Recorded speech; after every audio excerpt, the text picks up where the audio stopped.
오늘의 말씀은 마태복음 5장 4절 말씀입니다. 애통하는 자는 복이 있나니 그들이 위로를 받을 것임이요. 아멘. 오늘 마태복음 강의 8번째 시간입니다.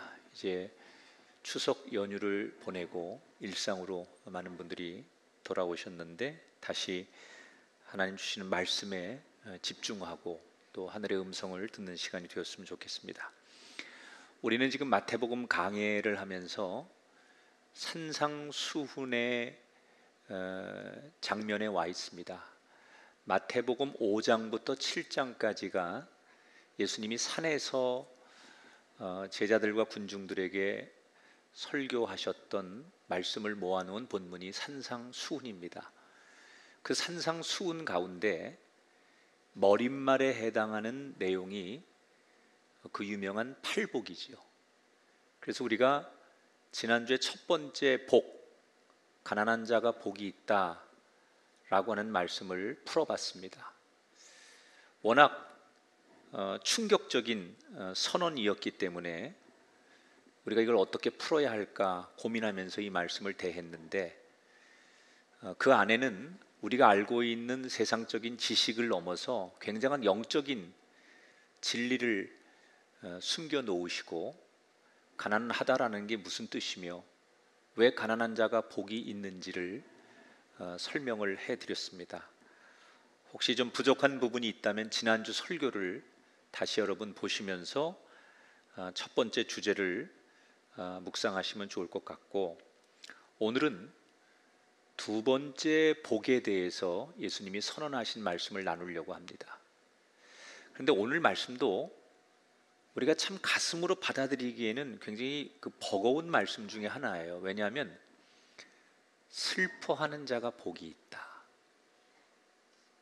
우린 보통 기쁘고 행복하고 웃는 걸 복이라고 생각하는데, 예수님은 슬퍼하는 자가 복이 있다라고 얘기를 하셨어요.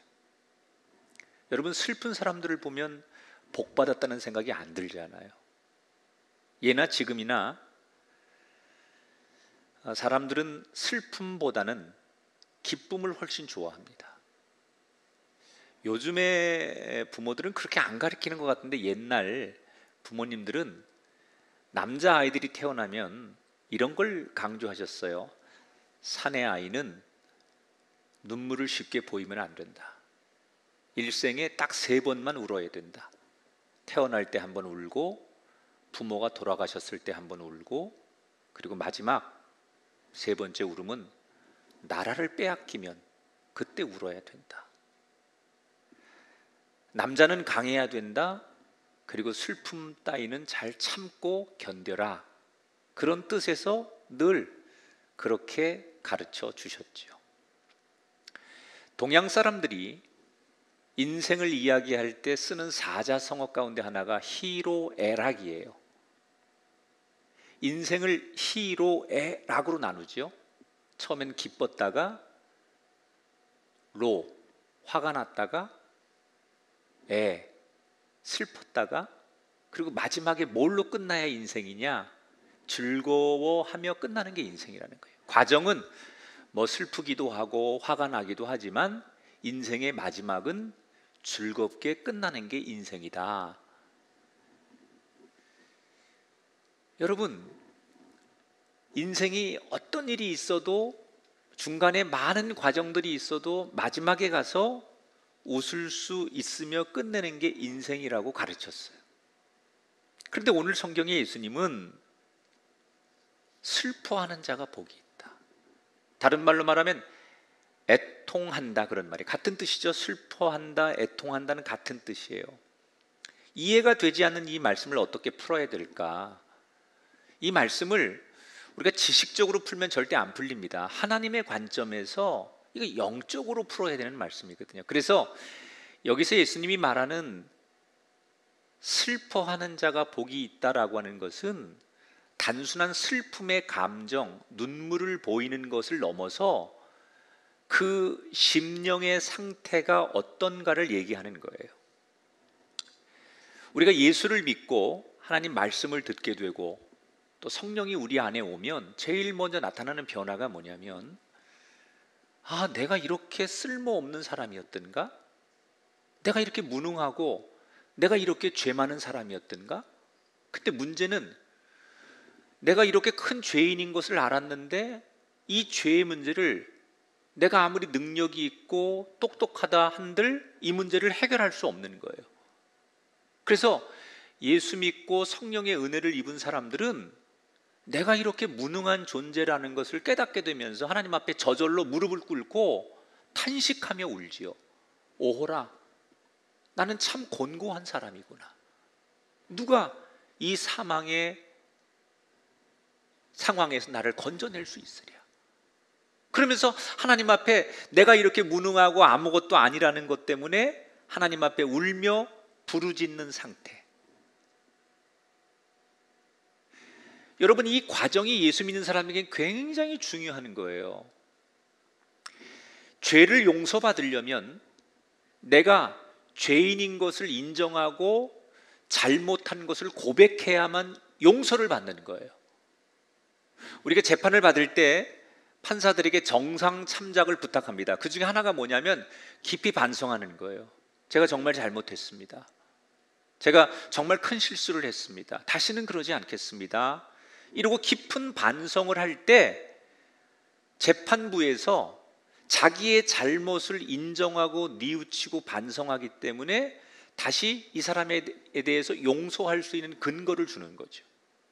그러니까 우리가 예수를 믿고 우리의 심령이 정말 애통하다는 거, 눈물로 적셔진 심령을 말하는 것은 내가 이전에 주님을 알기 전에 마음 상태하고 다른, 주님을 알고 나니까 내가 얼마나 무가치한 사람이고 하나님의 은혜 아니면 살 수 없다라는 것을 알기에 하나님 앞에 눈물로 고백을 드리는 상태를 말하는 거예요.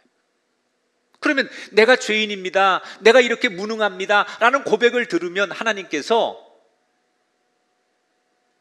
내가 그렇게 애통하며 하나님의 이름을 부르기 때문에, 내 죄를 인정하기 때문에 하나님께서 우리를 의롭다 여기신다 그랬어요. 죄를 용서해 주시는 거죠. 그러니까 여기서 애통하고 슬퍼하는 마음은 단순히 인간의 감정을 넘어서 하나님 앞에 자신의 영적인 가난함, 부족함을 인정하는 거예요. 근데 많은 분들이 이 팔복의 두 번째 내용을 그냥 슬퍼하면, 막 하나님 앞에 눈물을 흘리면 복을 받는다라고 오해하는 분들이 있어요. 무작정 슬퍼한다고 무조건 복이 오는 게 아니라는 거예요.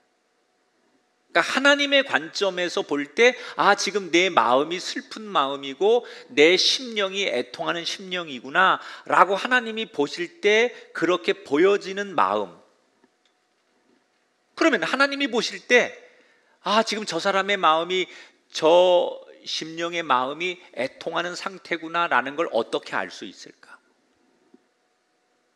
하나님이 보실 때 그걸 인정하려면 우리가 어떤 것을 보여드려야 될까?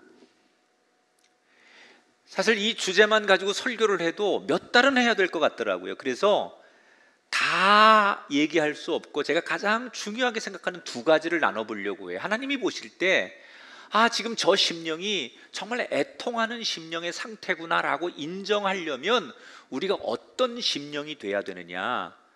첫 번째, 우리가 세상 살면서 울 일이 생기죠. 슬퍼하고 애통할 일이 생길 때 그 울어야 되는 상황을 하나님 앞에 가지고 나와서 울라는 거예요. 누구 앞에서 우느냐? 이게 별것 아닌 질문 같지만요, 사실 역사를 보면 누구 앞에서 우느냐에 따라서 개인의 인생이 또는 공동체의 운명이 결정될 때가 참 많아요. 누구 앞에서 우느냐. 자, 어떤 사람이 가장 인생의 비극적인 어려움을 만났어요. 너무너무 힘든 일을 만난 거예요. 그런데 이때 가장 자기 인생의 힘든 일을 만난 이 사람이 갑자기 누군가를 떠올리는 거예요. 누구냐? 내가 이렇게 어렵게 됐는데, 내가 이렇게 비극적인 운명을 맞이했는데 나를 이렇게 만든 사람을 떠올리는 거예요.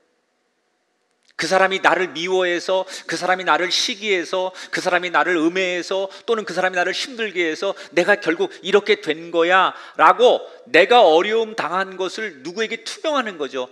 그 사람이 나를 그렇게 망하라고 기도하고 빌더니 내가 결국 이렇게 됐잖아, 그놈 때문이야 라고 누군가를 떠올리면서 그 사람에 대한 미움, 분노를 갖게 돼요. 그리고 그것은 복수를 하게 되죠. 그러니까 자기가 추락하고 슬퍼하고 애통하는 문제를 만났을 때 누군가를 떠올리면서 그 사람에 대해서 분노의 마음을 가지면 그 사람은 평생 그 사람에게 복수하는 시간으로 인생을 허비하는 거예요. 그 사람이 나를 어렵게 했다고 생각하기 때문에 그 사람을 평생 공격하는 것으로 자신의 인생을 허비하는 거예요. 우리 사회 여러분, 언젠가부터 등장하는 용어 가운데 묻지마 범죄, 혐오 범죄, 이게 다 자신의 슬픔과 분노와 원망을 누군가에게 풀려고 하는 데서 시작되는 거예요. 또 어떤 사람은 비슷한 어려움과 애통할 만한 문제를 만났는데 그때 이 사람은 누구를 떠올리느냐? 자기 자신을 떠올리는 거예요. 자기 자신을 향해서 분노하고 자책의 눈물을 흘려요. 아, 이거 다 내가 부질없어서, 내가 못나서, 내가 잘못해서 그런 거야. 나는 정말 죽어 마땅한 놈이야. 그러면서 자기가 지금 당한 이 어려움과 환난을 내 책임이고 내가 못나서 생긴 문제라고 자책하는 거죠. 물론 자기 자신을 반성하고 자기에게 책임을 묻고 자기를 돌아보게 하는 것은 굉장히 건강한 상태예요. 그런데 문제는 지나치게 자기가 자기 자신을 공격하는 거예요. 이 대표적인 현상이 뭐냐면 자기가 자기를 살인하는 자살이에요. 자살이 자기가 자기를 살인하는 거예요. 나를 너무 미워하는 거예요. 내가 나를 용서하지 못하는 거예요. 그래서 자기가 자기를 공격하는 거죠. 그러니까 애통하고 슬퍼할 만한 문제를 만났을 때 누군가 특정한 사람을 떠올리면서 그 사람을 공격하든지 아니면 자기 자신 앞에서 자기를 공격하든지 간에 그렇게 두 가지 중에 하나를 선택하게 되면 그 인생은 자기의 심령이 계속 상하게 되고 인생이 망가지게 돼요. 그럼 이걸 끊어내려면 뭐가 필요할까? 대상을 바꿔야 돼요. 그 누군가의 탓도 아니고 내 자신도 아닌 내가 울고 내가 애통해야 할 대상을 바꿔야 돼요. 그게 누구냐? 하나님 앞에 엎드려 애통해야 된다는 거예요. 성경에 저는 이 애통하는 걸 하나님 앞에 가지고 나왔던 사람 하면 떠올리는 사람이 다윗이에요. 다윗은 유다 지파의 마을인 베들레헴에서 2세의 막내 아들로 태어납니다. 그런데 막내라는 이유로 다른 형들이 다 꺼려하는 가축을 돌보는 일을 해요. 그리고 늘 가축을 돌본다는 이유로 그는 중요한 예배도 드리지 못하고 늘 불이익을 당해요. 그렇게 늘 막내라는 이유로 소중한 것을 하나하나 빼앗기는 다윗이 어느 날 들에서 양을 치는데 갑자기 아버지가 호출을 합니다. 그래서 영문도 모르고 집으로 갔더니 거기 한 선지자가 아버지하고 형들 가족들을 다 모아놓고 다윗이 들어오니까 다윗을 보자마자 기름을 부어요. 한마디로 이 나라의 새로운 왕으로 하나님께서 원하시니 임명을 해버리는 거예요. 여러분, 내가 왕이 되겠다고 한 적도 없고 왕이 되려고 하는 꿈과 야망을 가진 적도 없어요. 그런데 어느 날 불려서 가보니 하나님이 나를 그렇게 쓰시겠다는 거예요. 저는 여러분의 인생이 이렇게 되기를 축복합니다. 여러분의 자녀들이 이렇게 되길 바랍니다. 내가 꼭 원해서가 아니라 하나님께서 나를 쓰시겠다 하고 이끌어가는 인생, 여러분의 자녀가 자기가 세운 계획과 목표대로 가는 인생도 복이겠지만 의도치 않게 하나님께서 더 좋은 길로 여러분의 자녀들을 이끌고 가시는 인생, 그 복이 임하게 되길 축원합니다. 이때부터 다윗은 잘 나가지요. 영웅이 됩니다. 왕의 사위가 됩니다. 누가 봐도 탄탄대로를 걸을 것만 같았어요. 그런데 사탄이 틈을 타는 거예요. 그렇게 좋아하던 사울이 자꾸 어느 순간 다윗하고 자기를 비교하더니 그 비교의식에 견디지 못하고 다윗을 미워하고 그 미움이 점점 커지면서 증오로 변하고 그 증오가 결국 해결이 안 되니까 그를 죽이고 싶어 하는 거예요. 그래서 할 수 없이 사울을 피해 다윗은 도망다니는 신세가 돼요.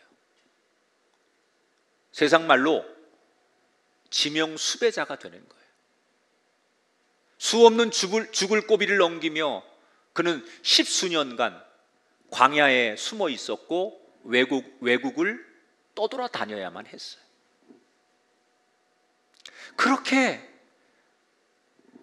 까닭을 알 수 없는 고난 속에서 헤매던 그에게 어느 날 어떤 소식이 들리느냐, 자기를 그렇게 죽이려고 했던 사울과 그의 유력한 아들들이 블레셋과의 전쟁에 나가서 모두 다 전사를 하고 말아요. 더 이상 자기를 쫓을 수 있는 사람이 없게 되자 도망자 생활을 끝내고 다윗이 이스라엘로 돌아와서 자연스럽게 왕이 됩니다. 참 극적이죠. 다윗의 인생은 굉장히 극적이에요. 그리고 그때부터 다윗은 전성기를 구가해요. 정치도 잘하지만 외교, 국방 이런 걸 너무 잘해서 그동안은 아주 약소 국가였던 이스라엘을 다윗이 가나안 지역의 강대국들과 어깨를 나란히 할 수 있는 굉장히 강력한 나라로 만들어요. 그리고 그는 여러 나라 왕들과 함께 강력한 군주로 올라서게 됩니다. 여러분, 성경이 가르치는 지혜 가운데 하나, 잘 나갈 때 조심하라. 왜? 잘 사람이 나갈 때 그때는 자기 마음을 여밀 기회가 별로 없는 것 같아요. 그 사탄은 잘 나갈 때 그 틈을 헤집고 들어오는 것 같아요. 다윗이 너무너무 잘 나갈 때 그의 마음을 그가 감당을 못하는 거예요. 세상 사람들이 다윗을 연호하고 다윗이 계획하고 꿈꾸고 생각한 대로 모든 것들이 다 풀려나간 바로 그때 다윗은 일생에 큰 죄를 하나 저지르게 돼요. 하루는 우연히 한 여인을 딱 봤는데 첫눈에 반하는 거예요. 너무 아름다운 그 여인이 누굴까 알아봤더니 자기가 너무나 사랑하는 부하의 아내예요. 그런데 문제는 자꾸만 그 여인이 자기 마음에서 떠나지 않는 거예요. 다윗이 자기 사랑하는 부하를 일부러 전쟁터에 보내서 죽게 하고 그 여인을 자기의 아내로 맞아들여요. 십계명 중에 6번째 살인, 7번째 간음, 10번째 탐심이라는 계명을 한꺼번에 어기게 되는 거예요. 그러나 사람들이 봤을 때는 합법적이에요. 남편이 죽고 과부가 된 여인을 자기가 아내로 맞아들였으니 이것은 합법처럼 보이는 거예요.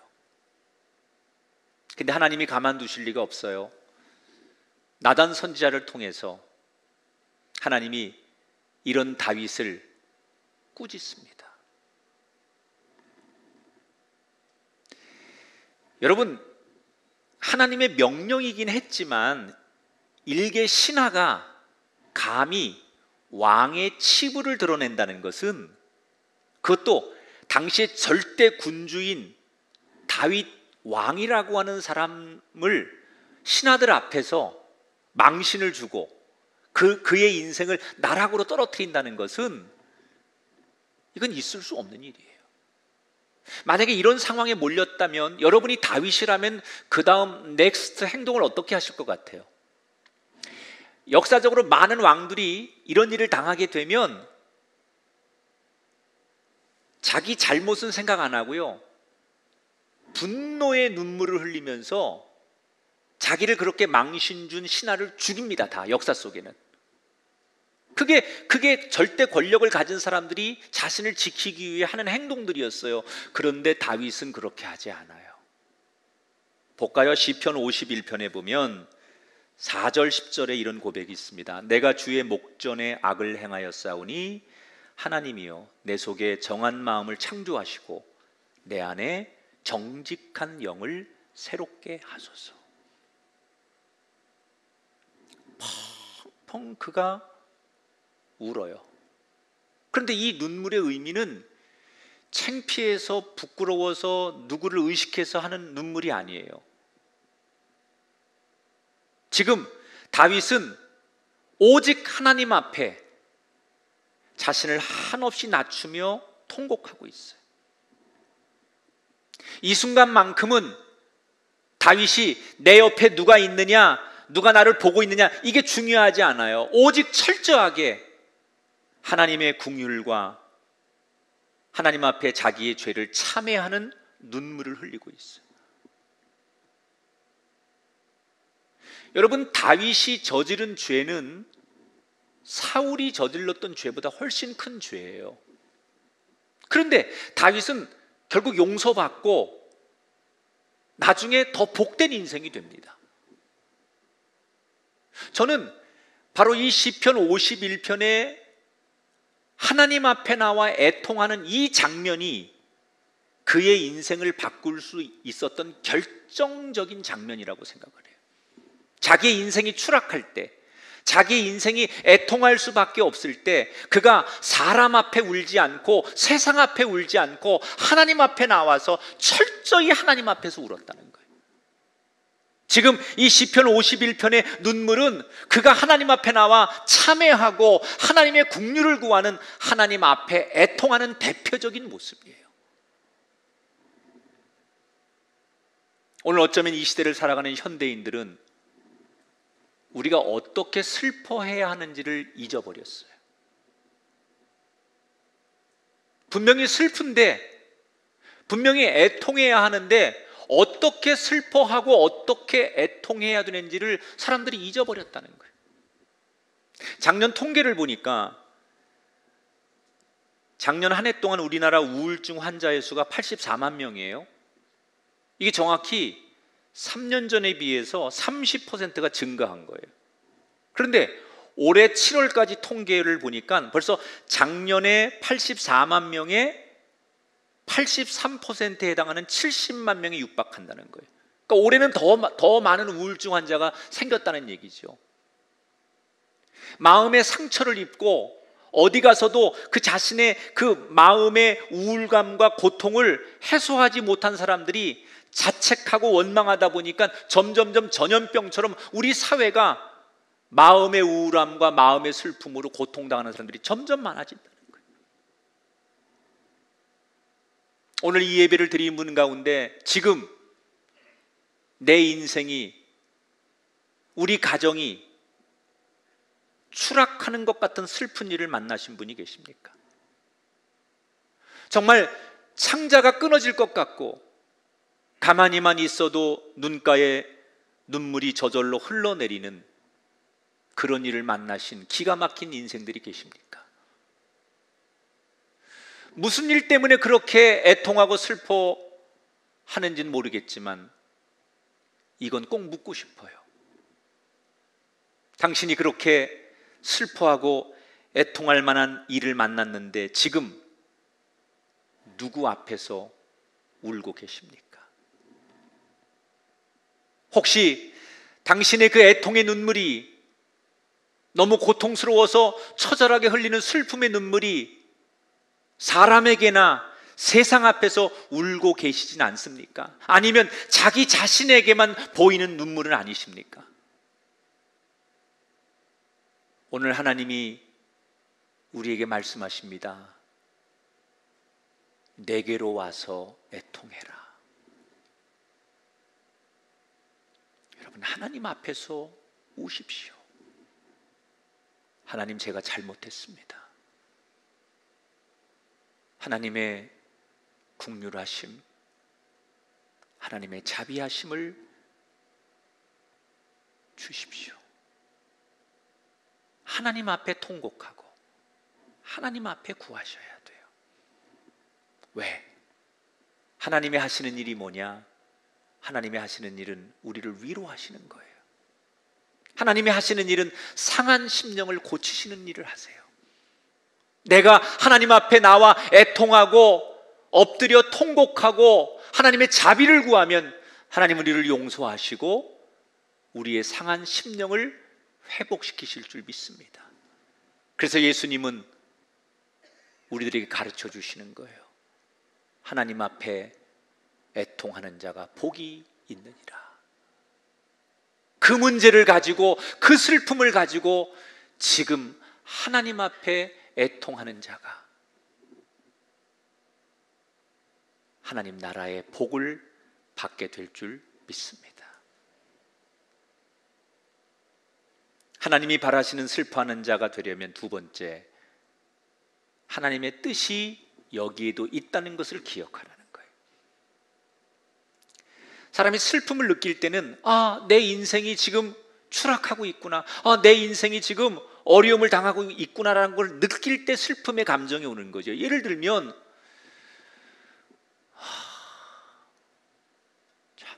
저도 참 그런 일을 당하면 참 위로가 안 되는데,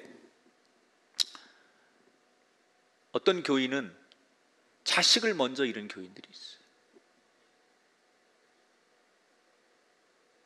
평생 일궈놓은 자신의 전 재산을 어느 날 한꺼번에 잃어버린 분이 있어요. 멀쩡했던 분이 어느 날 병원에서 암 판정을 받거나 건강을 잃는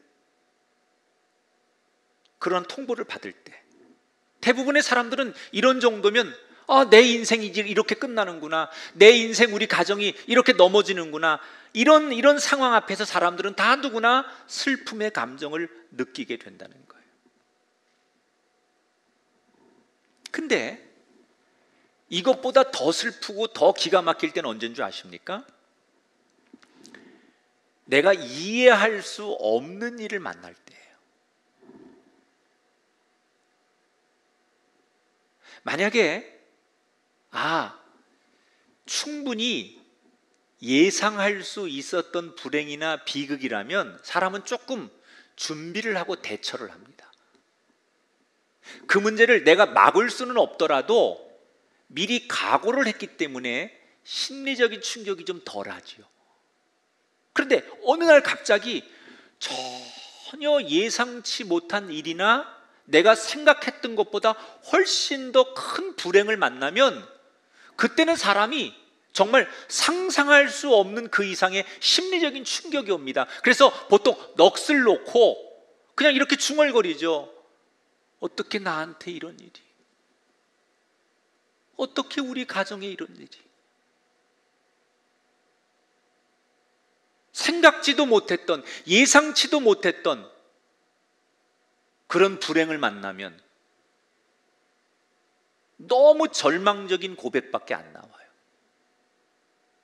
사람이 그런 정도가 되면 멘붕이 오기 때문에 그냥 한탄하고 슬퍼하고 중얼거리면서 절망하다가 계속 그 불행과 슬픔의 늪에서 빠져서 평생 헤어나오지 못하는 거예요.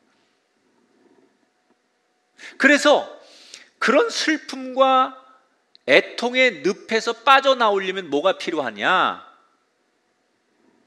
어떻게 나한테 이런 일이 생기지? 도무지 내가 받아들일 수 없고 이해할 수 없는 그 상황에서 그 수렁에서 건짐을 받으려면 한 가지의 줄을 잡아야 돼요. 그 한 가지의 줄이 뭐냐? 이 고백을 던져야 돼요. 왜 나한테 이런 일이? 어떻게 우리한테 이런 일이? 난 도무지 알 수가 없어. 이해할 수 없어. 그러면서 뒤에 한마디를 덧붙여야 되는데 그게 뭐냐? 나는 도무지 알 수 없지만 그래, 이 슬픔과 이 애통에도 분명 하나님의 뜻이 있겠지. 나는 다 모르지만, 왜 이런 일이 일어나는지 내가 다 알 수 없지만 분명히 하나님의 뭔가의 뜻이 있겠지. 이 생각이, 이 고백이 그 슬픔과 애통의 수렁에서 우리를 건진다는 거예요. 믿음의 조상 아브라함은 75세 하나님 앞에 부름을 받았어요. 근데 하나님이 아브라함을 부르실 때 먼저 두 가지를 약속하셨어요. 자식이 없던 아브라함에게 내가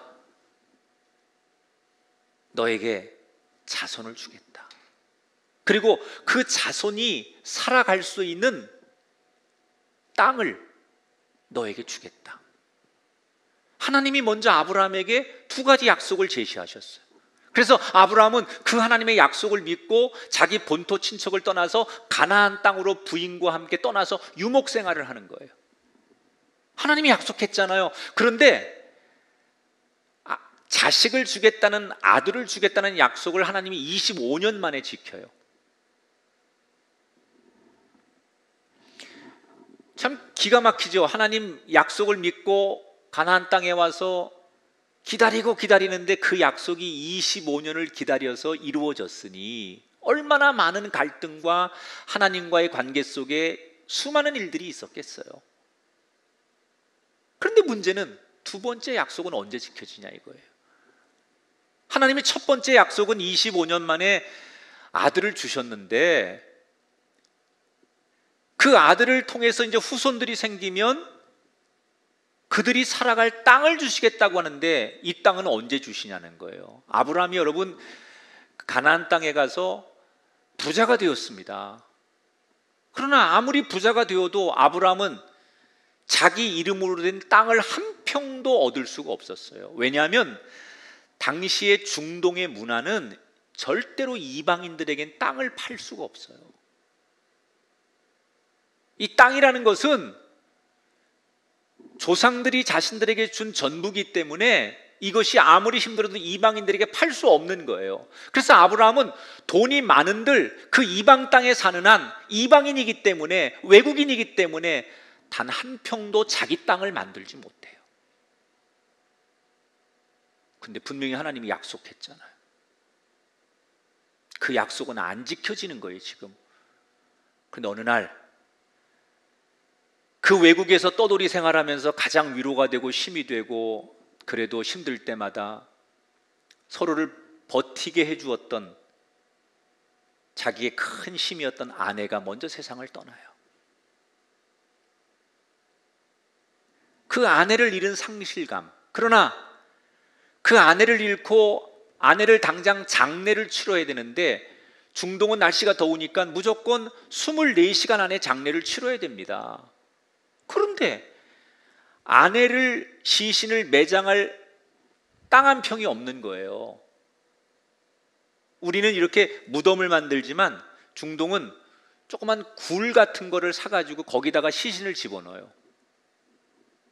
그런데 그걸 자기 이름으로 있어야 그 아내를 거기다가 시신을 매장하는데 아브라함은 땅 한 평이 없는 거예요. 24시간 안에 장례를 치러야 되는데 시신을 눕힐 굴을 구하다 못해 다급하니까 평상시 친하게 지내고 자기에게 늘 친절했던 이웃들을 찾아가서 사정을 얘기하고 도움을 청합니다. 내가 이렇게 됐으니 제발 아내를 묻을 수 있는 조그만 땅을 좀 내게 파시오. 그리고 사정사정을 합니다. 그런데요, 그렇게 친절하고 그렇게 가족처럼 지냈던 이웃들이 참 못됐어요. 굴만 사면 되는 아브라함에게 이 이웃들이 전혀 필요치 않은 그 옆에 딸려있는 밭도 함께 사라는 거예요. 근데 그 가격이 당시에 1년 노동자의 임금의 40배 내지 80배를 주고서 사라고 완전히 바가지를 씌우는 거예요. 말도 안 되는 가격에 그냥 아브라함은 아내의 시신을 놓을 수 있는 요 굴 하나가 필요한 건데 엉뚱한 그거보다 훨씬 더 많은 돈을 지불하고 쓸데없는 그 밭을 사야만 이거를 굴을 팔겠다 그러면서 그 아브라함의 약점을 이용해 가지고 엄청난 횡포를 부리고 바가지를 씌우는 거예요. 근데 아브라함이 대안이 없어요. 저들이 어떤 계략인 줄 알지만 울면서 할 수 없이 그 땅을 정말 비싸게 주고서 억울하게 그 땅을 사고 장례를 치르게 돼요. 아내를 잃은 슬픔도 슬픔이지만 그 이웃들을 향한 배신, 자기를 이방인이라고 이렇게 이용하고 쓸모없는 땅까지 팔아서 이익을 챙기는 저 사람들의 간교함 앞에 아브라함은 절망하고 그 절망의 아픔을 가지고 애통하며 하나님을 향하여 원망합니다. 하나님 어떻게 이러실 수 있습니까? 약속의 땅을 주신다고 하더니 내 아내 하나 장례 치를 만한 땅 하나 얻지 못하는 게 하나님이십니까? 그리고 하나님을 원망해요. 그런데 바로 그때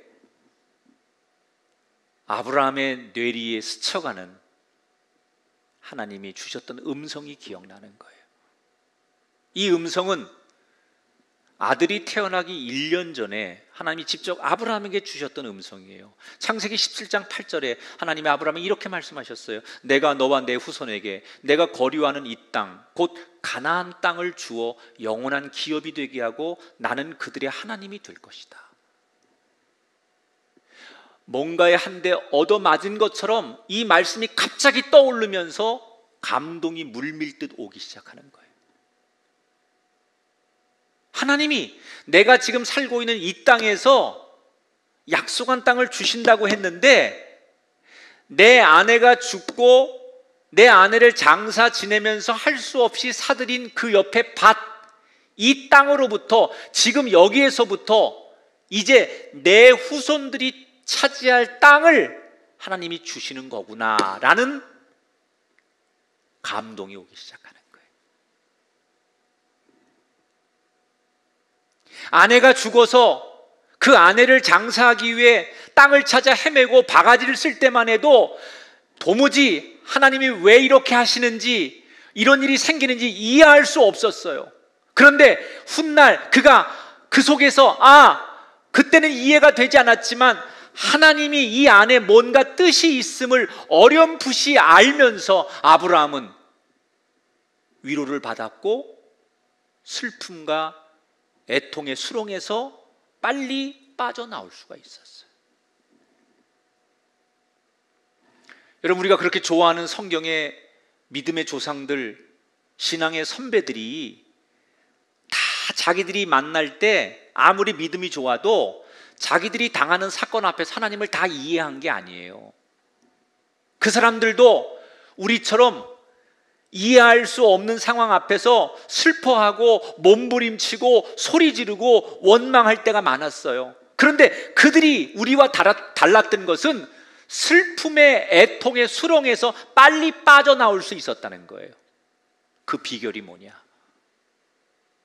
똑같은 어려움과 슬픔을 당해도 그들은 내 머리로 가슴으로 다 이해할 수 없지만, 나는 다 지금의 상황을 내가 다 납득할 수 없지만 분명히 하나님의 뜻이 있을 거야. 이 고백을 잘했기 때문이라는 거예요. 지금 우리는 코로나로 인해서 우리 주변에 참 착한 사람도 어려움을 당하고 못된 사람도 어려움을 당하잖아요.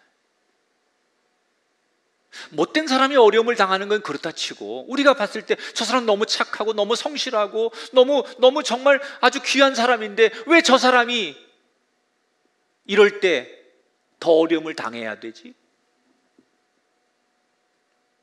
이해할 수 없어요. 아니, 저렇게 착한 사람은 왜 빨리 데려가시고, 저렇게 착한 사람의 가정에 저렇게 늘 성실하고 선하고 정말 하나님 앞에 은혜로만 사는 저 가정에 어떻게 하나님 이런 환난을 주실 수 있지? 우리가 다 그런저런 불행한 사건들을 목격하면서 이해할 수 없을 때가 너무 많아요.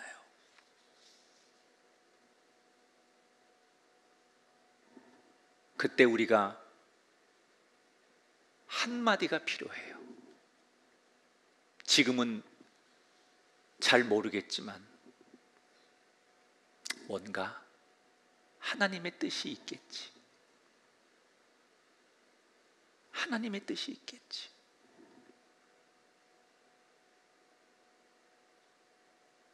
여러분, 저와 여러분이 인생을 사는데 어떻게 우리가 불행을 피할 수 있어요? 이 땅에 아무리 잘나고 훌륭하고 대단한 사람인들 어떻게 살다 보면 그 사람에게 슬픔을 피해갈 수 있어요. 불행은, 슬픔은 누구도 피할 수 없습니다. 그런데 슬퍼하더라도 제대로 슬퍼하라는 거예요. 애통하더라도 하나님이 원하시는 애통한 사람이 되라는 거예요.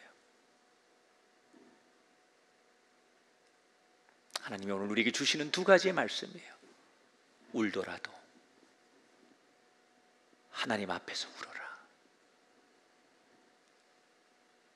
세상에 나가서 또는 자기 자신 앞에 울지 말고 그 애통의 문제를 가지고 하나님 앞에 나와서 울어라. 그리고 괴롭고 힘들수록 하나님의 뜻이 있지요 라고 고백해라. 이게 바로 믿는 자답게 슬퍼하는 거예요. 이게 바로 믿는 자답게 우는 거예요. 믿는 사람답게 애통하고 슬퍼하면 그것은 세상 사람들이 애통하고 슬퍼하는 거하고 달라요. 사랑하는 성도 여러분, 세상 사람들과 다른 애통의 눈물로 하나님이 주시는 위로와 의의 복을 받으십시오. 애통하는 자가, 슬퍼 우는 자가 복이 있나니 바로 저와 여러분에게 주시는 하나님의 은혜의 말씀이 되시기를 주의 이름으로 축원합니다.